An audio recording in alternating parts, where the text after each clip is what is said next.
my psych midterm is in a week and I know nothing at all about my psychology's most notable psychologist. Oh, universe, I wish I could know every important psychologist and know them fast.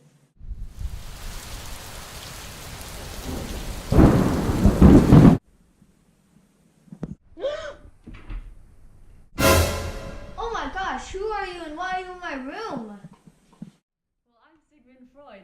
I'm the most famous psychologist of the 20th century, or even all of history if I say so myself. Oh, be quiet. I'm Edward Thorndike, that's John Garcia, and that's B.F. Skinner. As you already know, that's Freud.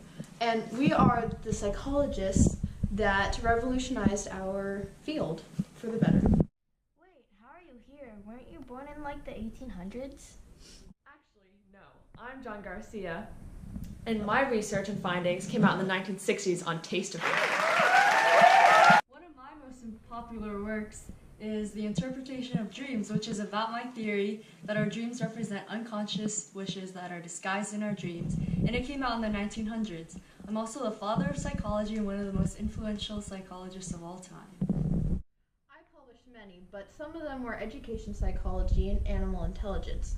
They were about the conflict over national memory and control of cultural and physical space, while the other was on the way animals perceive information and the way their brain processes learning, and they came out in the 1900s. I created the Skinner box, similar to Thorndike's puzzle box. I could control the consequences and actions that follow, the study of operant conditioning. So, if you're all dead, does this mean this is some kind of crazy dream? Whoa, this is weird. I actually know a lot about dreams, not to brag, but I came up with psychoanalysis theory that is frequently used to help people treat depression and anxiety. I believe that our behavior is influenced by childhood experience and conflicts that are hidden in our unconscious. Your dreams have a hidden meaning, also known as the latent content. And you're worried about this midterm coming up, so you're dreaming about it, and you have a strong desire to pass it. Speaking of behaviorism, I was a behaviorist myself, and I actually discovered a little thing called taste aversion. With my experiments, I challenged the accepted idea that all associations could be learned. By feeding rats certain radioactive and non-radioactive water, I was able to gather information that rats can develop certain taste aversions, but they couldn't develop sight or sound aversions. And I also figured out that an unconditioned response does not need to follow an unconditioned stimulus. You're so boring. Let me tell you about why I am the most important psychologist. Believe me, there will probably be a lot about me on your midterm and most likely your final too. I came up with 3 laws of learning: readiness, exercise, and effect. They provide additional insight into what makes people learn most effectively.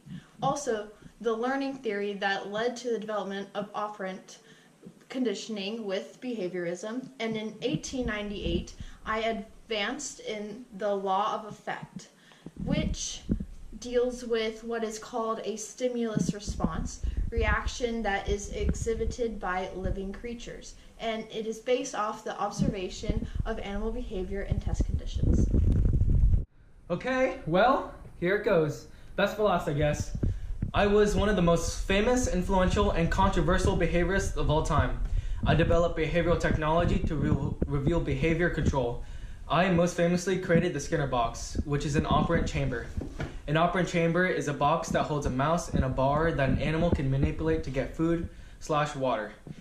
With this experiment, I named the idea of reinforcement, an event that strengthens a preceding response.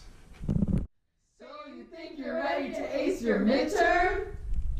No, not at all. You spoke very quick and I can rarely ever remember my dreams. Let me tell you some more about your dreams. Oh, Freud!